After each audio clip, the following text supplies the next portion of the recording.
আসসালামু আলাইকুম। তারল্য সংকট নেই ব্যাংক খাতে, 2,65,000 কোটি টাকা উদ্বৃত্ত। বিস্তারিত জানতে সম্পূর্ণ ভিডিওটি মনোযোগ সহকারে দেখুন। কেন জুলাই ও আগস্টের ছাত্র জনতার আন্দোলনের পর ব্যাংক খাতে তারল্য সংকট নিয়ে নানা আলোচনা চললেও জুন শেষে দৃশ্যপট ছিল সম্পূর্ণ ভিন্ন। বাংলাদেশ ব্যাংকের সর্বশেষ প্রতিবেদনে দেখা গেছে, জুন মাস থেকে দেশের ব্যাংকিং খাতে উদ্বৃত্ত তারল্য দাঁড়িয়েছে 2,65,767 কোটি টাকা। প্রতিবেদনে বলা হয়, জুন পর্যন্ত ব্যাংক খাতে মোট তারল্যের পরিমাণ দাঁড়ায় 5,70,611 কোটি টাকা। এর বিপরীতে ন্যূনতম প্রয়োজনীয় তারল্য ছিল 3,04,844 কোটি টাকা।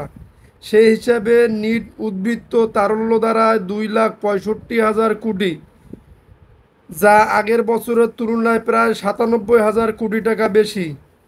ব্যাংক ভেদে তারল্যের চিত্র বাংলাদেশের ব্যাংকের তথ্যমতে, সরকারি ব্যাংকগুলোর উদ্বৃত্ত তারল্য 88 কোটি টাকা, 88,345 কোটি টাকা। বেসরকারি ব্যাংকে তা 1,43,954 টাকা এবং বিদেশি ব্যাংকগুলোর উদ্বৃত্ত 33,097 কোটি টাকা।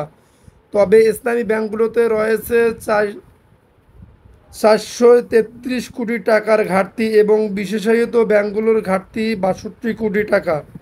রেকর্ড রেমিটেন্স ও রিজার্ভ বৃদ্ধি 2024-25 অর্থ বছরের রেমিটেন্স এসেছে রেকর্ড 30.33 বিলিয়ন মার্কিন ডলার, যা বাংলাদেশের ইতিহাসে সর্বোচ্চ। শুধু জুন মাসেই প্রবাসীরা দেশে পাঠিয়েছেন 2.82 বিলিয়ন ডলার, যা আগের বছর একই সময়ের তুলনায় 11% বেশি।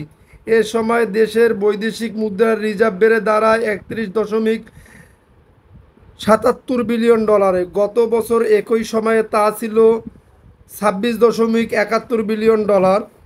বিশ্লেষকদের মূল্যায়ন, ব্যাংক এশিয়ার সাবেক ব্যবস্থাপনা পরিচালক আরফান আলী মনে করেন, সরকার পরিবর্তনের পর বেশ কিছু সংস্কার পদক্ষেপ নেওয়া হলেও বিনিয়োগে ধীরগতি দেখা দিয়েছে। উচ্চ সুদের কারণে অনেক ব্যবসায়ীর ঋণ নিতে দ্বিধাগ্রস্ত ছিলেন। এর ফলে ব্যাংকগুলোতে তারল্য বেড়ে গেছে। অর্থনীতিবিদ এবং চেঞ্জ ইনিশিয়েটিভ এর research fellow Helal Ahmed Johnny বলেন, রেকর্ড রেমিটেন্স ও বৈদেশিক ঋণের প্রবাহে রিজার্ভ বেড়েছে। হুন্ডি কার্যক্রম কমে যাওয়ায় ডলারের উপর চাপও কমেছে। সব মিলিয়ে এটি দেশের অর্থনীতির জন্য ইতিবাচক বার্তা। ডলারের বাজার ও সরকারের ঋণ, বাংলাদেশি ব্যাংকের তথ্য অনুযায়ী 2024-25 অর্থ বছরে কেন্দ্রীয় ব্যাংক 503 মিলিয়ন ডলার বিক্রি করছে। জুনে প্রতি ডলারের সর্বোচ্চ দর ছিল 122 টাকা 77 পয়সা, যা আগের বছরের একই সময়ের তুলনায় বেশি 118 টাকা।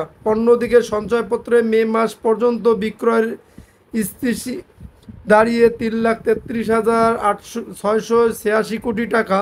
চলতি অর্থ বছরের সরকার নিট ঋণ নিয়েছে 1,20,876 কোটি টাকা, যা আগের বছরের তুলনায় 14,000 কোটি টাকা বেশি।